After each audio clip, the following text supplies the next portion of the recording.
General Shahid हम कहें तो नहीं मानते। जब ये रॉ वाले किताब छाप देते हैं वली खान के बारे में, वो सारी बातें फिर निकलती हैं तो फिर मानी जाती हैं। तो यूट्यूब पे मौजूद है। जब उन्होंने कहा कि मुझे वाजपेयी ने कहा जी आपने मियां साहब हमारी फील्ड में छुरा घोप दिया है, तो मैंने कहा हाँ आप ठीक कह रहे हैं। शिव साहब तो भारत और पाकिस्तान को एक बताना चाहते थे। फिर नवाज शरीफ साहब ने कहा कि कश्मीर में कारगिल की जंग भारत के पेट में छुरा घोंपने के मुतरादिफ थी।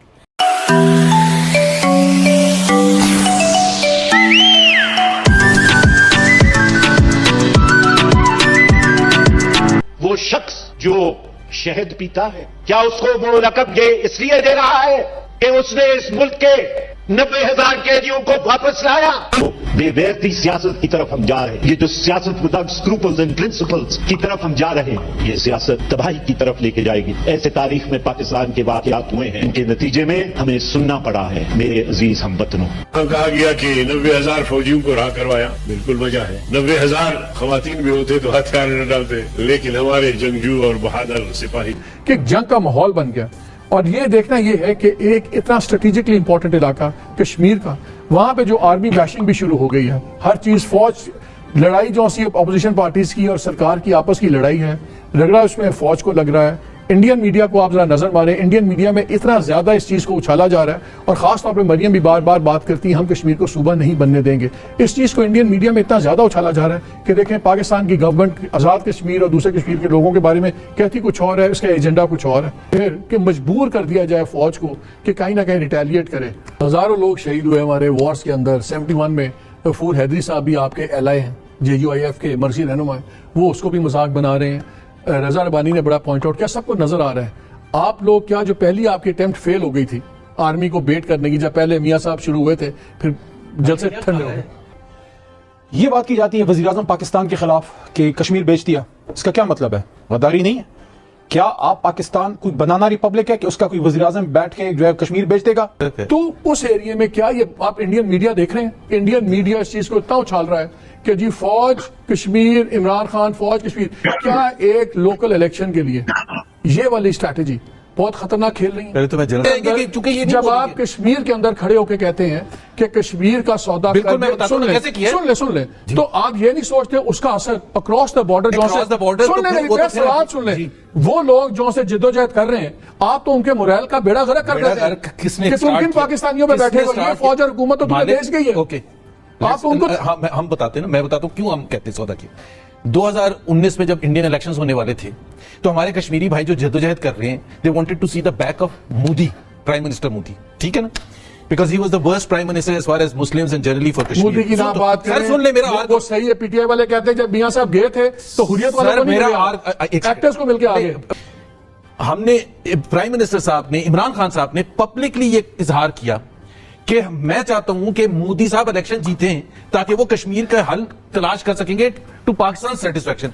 वहां वो रोज अपनी इलेक्शन कैंपेन में ये कह रहे हैं कि मैं 370 या 35A खत्म कर दूंगा, और यहां हमारे वजीर आजम कह रहे हैं, मैं आपको सिर्फ बताता हूं। उसके बाद ये गए अमेरिका, उसके बाद ये गए अमेरिका, ट्रंप के साथ मिले, जब इलेक्शन हो चुका था इंडियन इलेक्शन, ट्रंप के साथ मिले और कश्मीर के हवाले से इन्होंने बात की और वापस आगे कहा मुझे ऐसे लग रहा है मैं वर्ल्ड कप जीत के आया। वो कश्मीर के हवाले से बात कर रहे थे। उसके just a few days later Pakistan either was caught unaware और they knew and they let it happen. कोई वापस नहीं बचाया, 370 या 35A उन्होंने कर लिया। कि पाकिस्तान को 370 का पता था और कुछ नहीं किया। यानी कि जो इमरान करते हैं एज ए वजीर आजम, वो सिलेक्टर्स के कहने पे करते हैं। सिलेक्टर्स आपके नजदीक फौज है, ठीक है। यानी कारगिल की जंग हो रही थी और मियां साहब वाजपेयी से टेलीफोन पे बातें नोट कर, दूसरे कम से कम 3 या 4 दफा उस दौरान में बात की। कारगिल का तो ना ही जिक्र करें जनरल साहब, खुदा का खौफ करें यार। वाजपेयी के स्टाफ ऑफिसर ने किताब लिखी है और आज उस किताब मैंने भी काफी किताबें पढ़ी हैं जनरल शाहिद हम कहें तो नहीं मानते। जब ये रॉ वाले किताब छाप देते हैं वली खान के बारे में, वो सारी बातें फिर निकलती हैं तो फिर मानी जाती हैं। तो यूट्यूब पे मौजूद है। जब उन्होंने कहा कि मुझे वाजपेयी ने कहा जी आपने मियां साहब हमारी फील्ड में छुरा घोप दिया है, तो मैंने कहा हाँ आप ठीक कह रहे हैं।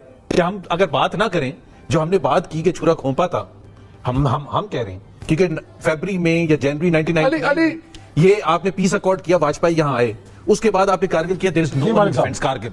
जनरल साहब कैसे डिफेंड कर रहे हैं? No one defence Kargil. आपने के नून लीग के कायद क्या कहते हैं कि भारत और पाकिस्तान का कल्चर एक है, दोनों मुल्कों की एक ही सकाफत है। आशिफ साहब तो भारत और पाकिस्तान को एक बताना चाहते थे। फिर नवाज शरीफ साहब ने कहा कि कश्मीर में कारगिल की जंग भारत के पेट में छुरा घोंपने के मुतरादिफ थी। यानी पाकिस्तान ने भारत के साथ ये जंग करके अच्छा नहीं किया था, ये कह रहे हैं ये। और यही नहीं, नून लीग के कायद इस पर भारत से शर्मिंदा भी हैं और भारत से माफ़ी भी मांगते हैं। लेकिन मैं फिर भी इन पर कोई फतवा नहीं लगा रही। आबदा हुसैन साबिक सफ़ीर हैं, साबिक सफ़ीर रह चुकी हैं, नून लीग की काबीना में वज़ीर भी रह चुकी हैं। उन्होंने नून लीग के कायद को बहुत करीब से देखा है और कहते हैं ना, जो करीब से देखता है वो आपके बारे में सही राय भी दे सकता है। उनका ये कहना था कि नून लीग के कायद को उसामा बिन लादेन सपोर्ट करता था। हाँ, एक बात मैं यहाँ ज़रूर कहना चाहूँगी कि फंडिंग किसी को भी कोई ऐसे नहीं करता, फंडिंग किसी को भी ऐसे ही नहीं की जाती, उसकी कोई ना कोई वजह होती है और कोई बड़ी वजह होती है। जो किसी पर इन्वेस्ट कर रहा होता है, ज़रा सोचिए, वो मुफ्त तो नहीं कर रहा होता ना, किसी पर सरमायाकारी करने वाले के अपने अज़ाइम होते हैं, जारी बात है। फिर भारतीय दिफाई तज्ज़ियाकार का ये कहना कि भारत ने नून लीग के कायद पर सरमायाकारी की है। अब ये सब इल्ज़ामात संगीन नौयत के हैं, छोटे मोटे इल्ज़ामात नहीं, लेकिन सियासत है। वैसे तो सियासत अवाम की खिदमत का नाम है, सियासत को इबादत भी कहा जाता है अवाम की। हमारे रहबरों ने इसे अवाम को बेवकूफ़ बनाने का ज़रिया बना लिया, कारोबार बना लिया, इसलिए एक दूसरे पर संगीन से संगीन इल्ज़ाम लगा दिया जाता है, और वो भी बग़ैर सबूतों के। माजी में जो भी हुआ हो गया, अब गुज़रा वक्त वापस नहीं आ सकता, लेकिन अब वक्त बदल चुका है। अब एक दूसरे को गद्दार और मुल्क दुश्मन कहने का एक खेल मेरे ख्याल से बंद हो जाना चाहिए, सिलसिला अब रुक जाना चाहिए। लेकिन एक सोच है, शहबाज शरीफ कहते हैं कि मैं हर हद तक जाऊंगा रिकन्सिलेशन के लिए। हाँ, वो तो कहते हैं कंसल्टेशन के साथ। और दूसरा जो भाई है वो कहता है कि जंग आमद है। ठीक को माने ना माने, जब उन्हें कहेंगे ये बुज़दिल हैं, जब कहेंगे ये कश्मीर फरोशी के अंदर शामिल हैं और इनकी मर्जी से सब कुछ हुआ जो भी भारत ने किया 2019 के अंदर अगस्त में,